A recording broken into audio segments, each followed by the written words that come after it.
Olá pessoal, vamos aí começar com o nosso vídeo sobre o Inferno de Dante, né? É a segunda parte do vídeo desse breve roteiro. A primeira parte nós gravamos aí no início da semana. Então nós vamos aqui com a segunda parte, continuando através do oitavo círculo, né? Nós paramos então no sétimo círculo, vamos entrar aqui no oitavo círculo do Inferno de Dante.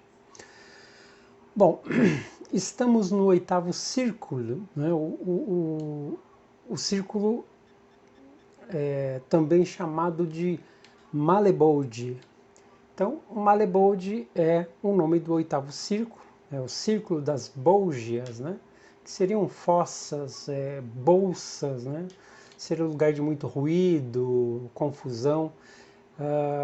Também pode ser chamado de Vale dos Malditos, né? E é o lugar dos fraudulentos. O Malebolge, ele é todo feito de pedra, dividido em 10 fossos, né? Ou 10 bolgias. Então vamos lá. Primeira bolgia, que é o lugar onde os demônios açoitam os sedutores e os rufiões, os malandros, os alcoviteiros, os vadios, né? Lugar para onde vão aquelas pessoas que exploravam os desejos dos outros, né? Manipulando essas pessoas em benefício próprio. Tá? Então eles são açoitados por demônios e obrigados a satisfazerem os demônios. A segunda bolgia é onde ficam os aduladores, aqueles que exploravam em vida, né, os outros através de seus medos e desejos. Tá? Eles são condenados a permanecerem em um fosso de fezes.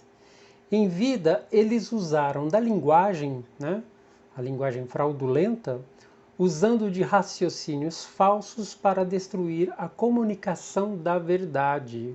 Olha que interessante, muito atual isso, né? Terceira bolgia, é onde são destinados os simoníacos, né? Aqueles que vendem favores divinos, né? Que traficam objetos sagrados. E eles são enterrados de cabeça para baixo e suas pernas e pés são queimadas por velas. Pela antiga lei da República Florentina, essa era a punição que era dada aos assassinos, né, daquela época. O Papa Nicolau III é um dos condenados nessa bolgia, né, nessa fossa. Uma ponta de humor e ironia de Dante aparece aqui, quando o Papa Nicolau III, ao avistar Dante, confunde o poeta com o Papa Bonifácio VIII, né, que foi o inimigo declarado de Dante, né, na sua época. Então, mostra aí uma fina ironia de Dante em colocar um personagem como o Papa Nicolau III, confundindo Dante com o próprio Bonifácio, que é um inimigo de Dante, né? Aí temos então a quarta bolgia, ou quarto fosso, que é o lugar dos adivinhos, onde eles ficam com a cabeça virada para as costas, sem conseguir enxergar para frente. Sendo assim, suas lágrimas molham as suas nádegas, né? Acaba sendo uma outra piada do poeta, né? Das lágrimas desses condenados molhando as nádegas, né?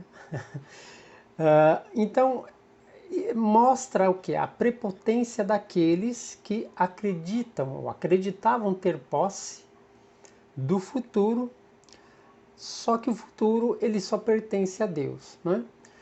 Então essa é a quarta bolgia.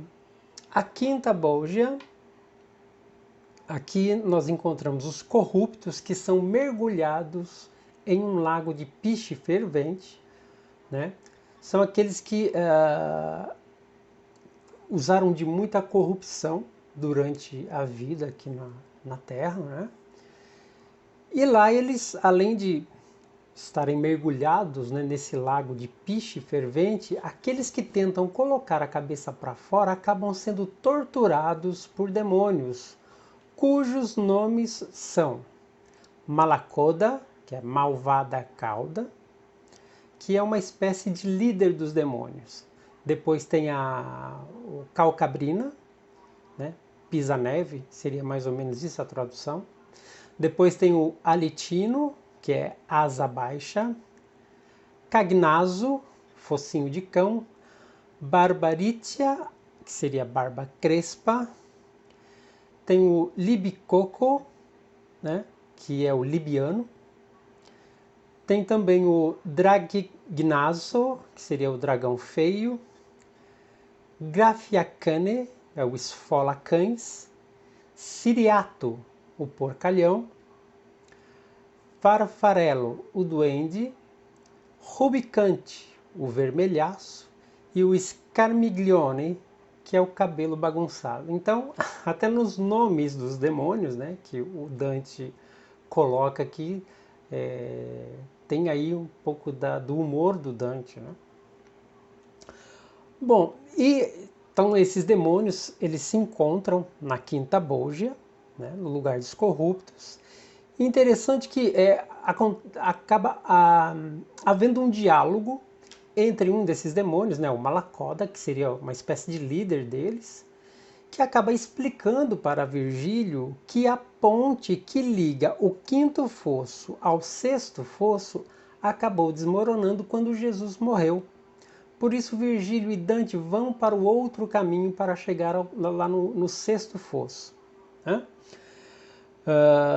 Só que antes de chegarem ao sexto fosso, houve uma confusão ali entre os demônios e aconteceu uma briga entre esses demônios que acabaram por culpar os dois poetas, né? Culparam aí Dante e Virgílio dessa confusão toda e acabaram perseguindo os poetas. Os poetas tiveram que sair meio que correndo, fugindo daquele local, né? E só conseguiram escapar porque eles conseguiram chegar ao sexto fosso, onde esses demônios não poderiam entrar. Eles só ficavam ali no quinto fosso, eles não poderiam ir para o sexto fosso. E aí então, quando eles chegaram no sexto fosso, né, a sexta Bolgia, lá é o lugar dos hipócritas, né? Esses condenados são vestidos com roupas brilhantes, chamativas e pesadas como chumbo, por não sentirem o peso na consciência pelas maldades que praticaram. A sétima Bolgia é o lugar dos ladrões. Ali seus corpos são roubados por serpentes, além de outros répteis, né, que entram em seus corpos e desfiguram os traços humanos desses condenados, como se fossem uma metamorfose. Eles são meio que possuídos por esses répteis, por essas serpentes, e acabam perdendo a imagem humana, né? Eles são roubados da própria imagem humana. Então, é um castigo assim que eu acho um dos mais interessantes e dos mais terríveis, né? Depois temos a oitava Bolgia, que é o lugar dos maus conselheiros, ou aqueles que induziram os outros a praticar fraude. Tá? Eles são condenados a permanecerem cercados por um oceano de lava, chamas e tempestades de raios. Na nona Bolgia é o lugar dos semeadores de discórdia, e eles são constantemente esfaqueados por um demônio que usa uma espada para mutilar os seus corpos, né? E eles apresentam as suas vísceras caindo para fora do corpo. Alguns não têm cabeça, né? Porque a cabeça foi decepada. Outros não têm os braços ou as pernas e assim por diante. Então, esses condenados, eles são mutilados por esse anjo com essa espada, né? Por esse anjo não, por esse demônio, né? E depois, também, assim, tem 3 tipos de semeadores de discórdia, né? O Dante, ele dá esse detalhe, tá? Então, a nona Bolgia, que é o lugar dos semeadores de discórdia, há 3 tipos desses semeadores, né? De discórdia. Então, o primeiro desses condenados são os criadores de cismas, né, de dissidências religiosas, aquelas pessoas que criam intrigas religiosas. Tá? Os outros são chamados instigadores de conflitos sociais, são aqueles condenados que em vida geraram conflitos dentro da sociedade. Tá? E o terceiro são os semeadores de intrigas e desunião familiar. Então, aquelas pessoas que plantavam intrigas, desunião, brigas familiares, né, discórdia no meio da família. Então, são esses três tipos de semeadores de discórdia. Tá? Bom, na sétima bolgia é o lugar dos falsificadores de todos os tipos, desde aqueles que falsificam comida ou remédios, né? Vendendo remédios falsos ou comida de alguma maneira adulterada, né? E também aqueles que constroem casas e prédios com materiais de baixa qualidade, né? Aqueles que vendem ou constroem, depois vendem essas casas, esses prédios com material de má qualidade, ou seja, podendo aí acontecer uma tragédia, a casa, o prédio desabar, enfim. Então, todos os tipos de falsificadores, né? E eles são cobertos por todos os tipos de pestilências. E segundo Dante, o odor que eles exalam é insuportável, né? E ainda tem aqui a diferenciação, né? 4 tipos de falsificadores. Tem os alquimistas, os simuladores, os falsos e os mentirosos. Bom, então agora nós saímos do 8º círculo e vamos entrar no 9º círculo, que é o círculo onde fica o lago Cocyte, tá? É um lago congelado, né? É o Lago das Lamentações, que fica no centro da Terra, na parte mais profunda do inferno, né? O lago é formado pelas lágrimas dos condenados e pelo sangue de outros rios que desaguam no Lago Cocyte. Então, aqueles rios que são formados pelo sangue dos condenados, né, acabam desaguando junto com as lágrimas dos condenados, desaguam nesse lago chamado Cocyte, tá? É o lugar dos traidores, né? E o maior traidor é representado por Lúcifer, que está no centro, como um gigante. Ele está do peito para cima, né? O resto é tudo congelado, né? E também os traidores, eles são divididos em 4 esferas, né? Segundo a gravidade da traição. Então vamos lá. A primeira esfera é a esfera do Caína, ou esfera Caína, né? Aqui são os traidores dos seus parentes, né? É onde eles são punidos, aquelas pessoas que traíram os próprios parentes, né? E o nome tem origem no personagem bíblico, né? Caim, que matou seu irmão por inveja. A segunda esfera é chamada de Antenora, que é um lugar reservado para os traidores da pátria, né? O nome é tirado de Antenor, que foi um príncipe de Troia e que traiu o seu país em favor dos gregos. A terceira esfera, chamada de Ptolomeia ou Ptolomeia, é lugar dos traidores dos seus hóspedes, né? O nome vem de outro personagem bíblico, Ptolomeu, citado em 1 de Macabeus 16:11. Ele foi um capitão de Jericó que mata seus hóspedes, no caso foi o Simão e os seus filhos, né? Ele os convida para passar uma temporada na sua casa e acaba matando esses convidados, né, os seus hóspedes. E aqui se encontra, nessa esfera, se encontra o conde Ugolino, que foi um dos líderes dos guelfos, tá? Mas traiu o seu partido, além de envenenar o seu próprio sobrinho e outras pessoas próximas também. O Ugolino, de fato, ele é um personagem real, né? Ele existiu, né? Tem toda a história dele. E ele foi preso em uma torre onde ele ficou preso com os filhos, né? Essa torre foi lacrada por fora, né? E passou a ser chamada de Torre da Fome. Isso porque todos eles morreram de fome, tá? Existe uma versão em que Ugolino teria comido seus filhos a pedido deles ou não, né? Alguns dizem que os filhos se ofereceram como alimento para o pai.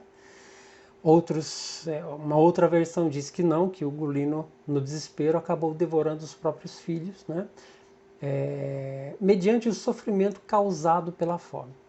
Essa versão, ela remete ao mito de Saturno, né? Que é o tempo, que devora os seus próprios filhos, os homens, né? Então é o tempo que nos devora. Na última esfera, a esfera da Judeca, que é o nome que vem de Judas, né? O que traiu e vendeu Cristo por 30 moedas de ouro, tá? É o lugar reservado para aqueles que traíram seus mestres e também seus reis. Eles se encontram totalmente submersos no lago congelado, porém conscientes do seu pecado. Lúcifer se encontra congelado, então, como eu falei, mais ou menos da altura até o peito. Ele tem asas de morcego, né? E ele tem 3 cabeças. Cada uma dessas cabeças morde um dos 3 maiores traidores, né? Judas, Brutus e Cássius. Tá? Então, tem essa tortura também desses traidores serem mordidos por Lúcifer. Né? Judas porque traiu Jesus, Brutus e Cássius porque conspiraram e ajudaram a matar Júlio César. Enfim, nós terminamos aqui então o inferno, né, esse breve roteiro. Esse é o segundo vídeo, né, finalizando então esse roteiro. Só para a gente terminar, vou fazer alguns comentários, né? Costuma-se dizer que o Inferno é o melhor livro da Divina Comédia. Assim também acontece com John Milton, né, ao considerarem a sua obra Paraíso Perdido superior ao Paraíso Reconquistado. Então, o próprio William Blake tinha essa opinião e explicou o motivo. Né? A gente vai falar sobre isso em outra oportunidade, quando falarmos sobre Milton, sobre Blake. No caso de Dante, essa preferência pelo inferno fica muito clara ao observarmos a sua influência na cultura pop. Né? Então, o inferno de Dante, que é descrito, citado, copiado e atualizado, né? Remodelado através das várias expressões e vertentes da cultura pop, desde filmes, bandas de rock, animes e até videogames. Então, você encontra em todas essas expressões, né, a inspiração aí do Dante, principalmente do inferno. Tá?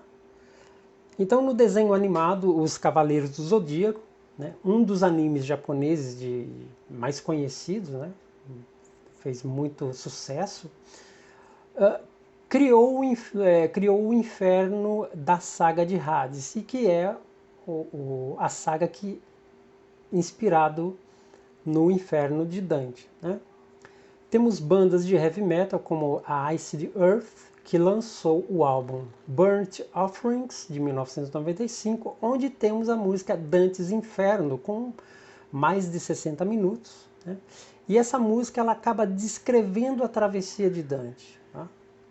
Temos a banda brasileira Sepultura, que homenageou o poeta com o álbum Dante 21. Né? Em 2010, foi lançado o videogame Dante's Inferno, sendo muito fiel à obra do poeta italiano. Na literatura contemporânea, ainda que literatura de qualidade muito duvidosa, mas tudo bem. Temos como exemplo o livro de Dan Brown com o título Inferno, também baseado na Divina Comédia e que foi adaptado ao cinema. Tá? Isso mostra também o quanto a concepção de Dante sobre o inferno e sua construção contribuiu para o nosso imaginário, principalmente o inferno relacionado com as paixões humanas, o desejo, né? A ideia do pecado e a condenação.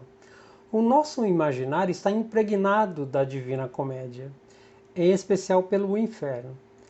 Ainda que muitos vejam com estranheza o centro do inferno, né, a parte mais profunda onde se encontra Lúcifer, né, não ser um lago de fogo, mas ao contrário, um lago feito de sangue e lágrimas, mas completamente congelado. Então, é uma característica bem interessante na obra de Dante, que ele colocou o centro do inferno como um lugar congelado. Porque talvez para passar aquela impressão de estar o máximo distanciado de Deus, né? Então ficou só a frieza, né? Só existe frieza ali. A alma está congelada, né? É interessante também, eu acho interessante essa relação entre a arte erudita e a cultura pop, né? Antes, porém, nós vamos aqui tentar entender isso melhor, né? Se por um lado a cultura erudita é aquela que exige maior conhecimento, maior profundidade em cada área, né, em cada expressão artística, exigindo mais estudo, mais refinamento, por exemplo, aí a ópera, a música erudita, né, a chamada música clássica, e na literatura, né, certos autores que se consagraram com suas obras, né, que sobrevivem ao longo do tempo, como o próprio exemplo da Divina Comédia de Dante Alighieri, né? Já a cultura popular, ela está mais atrelada ao senso comum de um povo, né, mais arraigada e representando as características de determinado povo, mas que também tem a sua profundidade e um conhecimento específico. Tá? Então a cultura popular ela é autêntica e tem como preocupação atender à criação sem buscar padrões de venda. Então a cultura popular ela se preserva buscando ali atender à sua própria criação, independente se aquilo vai ter valor comercial ou não. Né? Por exemplo, tem aí os repentes nordestinos, da literatura de cordel, né? E nós podemos considerar como exemplo de cultura popular que se elevou, né, a ponto de ser considerada hoje um produto da cultura erudita. No caso o jazz nasceu ali dos escravos negros também, como o blues, né? O jazz era tocado em prostíbulos e depois acabou se elevando, né? Se elitizou.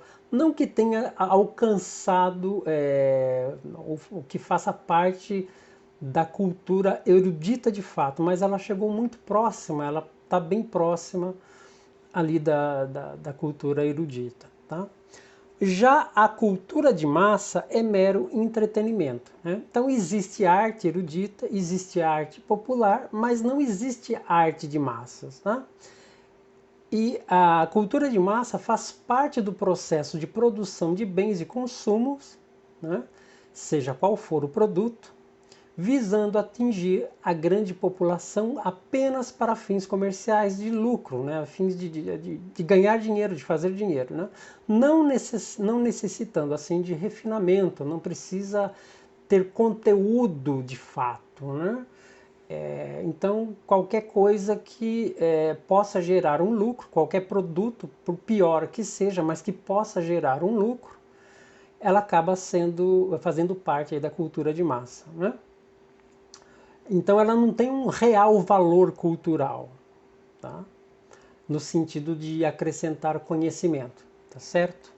Então a pergunta que eu faço é a seguinte: a arte erudita está sendo banalizada a ponto de se rebaixar no mesmo nível da cultura popular, ou pior, a cultura das massas, ou é a cultura popular ou com menos intensidade, a cultura das massas que em alguns momentos, em alguns casos, consegue se elevar até a arte erudita? Né? Como é que vocês conseguem interpretar isso? Como é que vocês responderiam essa pergunta? Né? Será que a arte erudita ela vem sendo banalizada, né? Se rebaixando ao nível aí da cultura popular, da cultura pop? Ou será que em alguns momentos, em alguns casos, a cultura pop consegue se elevar chegando perto ou próximo, né, daquilo que nós chamamos de arte erudita? Pelo menos para representar, como inspiração, né, dessa arte erudita. Fica aí a pergunta, espero aí que vocês respondam, né, nos comentários, né, o que vocês pensam, o que vocês acham disso. E se você gostou do vídeo, deixa o seu like, compartilha. Vai faltar então, no caso da Divina Comédia, o Purgatório e o Paraíso, que eu vou acabar apresentando aí em breve, né, esses vídeos para finalizar a Divina Comédia, tá certo? Então é isso, pessoal, muito obrigado mais uma vez e até o próximo vídeo.